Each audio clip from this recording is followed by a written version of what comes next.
খালে চলে গেছে মাছ, খালের থেকে তো মাছ সংগ্রহ করছে, খালে বিলের থেকে জালগুলা বাজা করছে।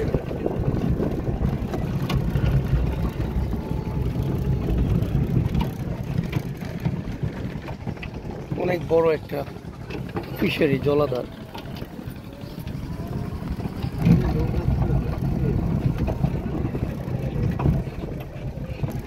ব্যাপারটা হলো ওই এলাকার যে জমিগুলো এখন পানির নিচে আছে এই মুহূর্তে,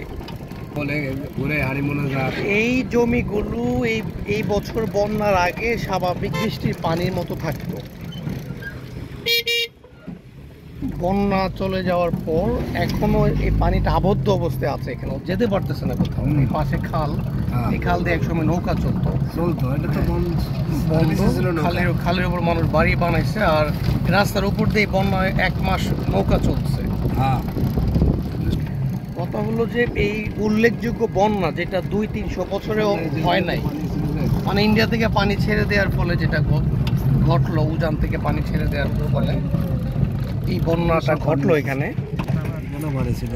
তো আমি এই এলাকাটাকে মানে এখন আমি কি ভাটি অঞ্চল বলবো না উজান বলবো? আমাদের এলাকা যদি বলি আমি বৃহত্তর ময়মনসিংহ, কিশোরগঞ্জ, ওই পূর্ব সাইডটা তো ভাটি অঞ্চল।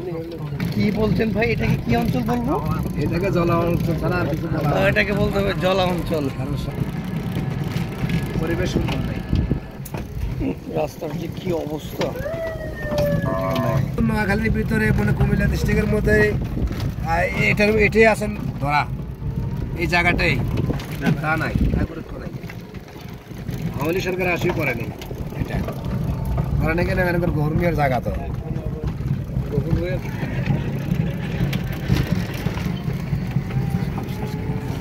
পানি ছিল সব।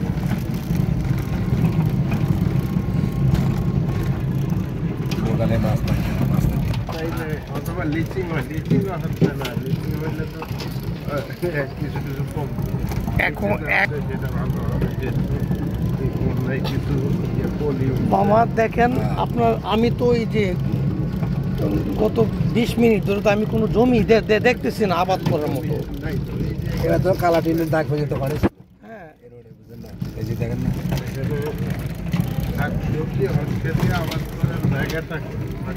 মামা এটা তো খুবই মানে কি বলবো যে একটা অ্যালার্মিং জিনিস এটা, তাই না মামা? এই যে আমি এতক্ষণ পরে একটা ভিটা পাই সেটার মধ্যে উনি কিছু করতে পারবেন, তাই না? হ্যাঁ, এই এতটুক জায়গাতে কয়জন খাবে? এই যে করছি অলরেডি, চিন্তা করছেন? এখন আপনাদের যেটা করতে হবে, যার জমি আছে পানি উঠায়, মাটি উঠায় এরকম ভিট বানায় করবো, আর এটার মধ্যে মাছ চাষ করবো।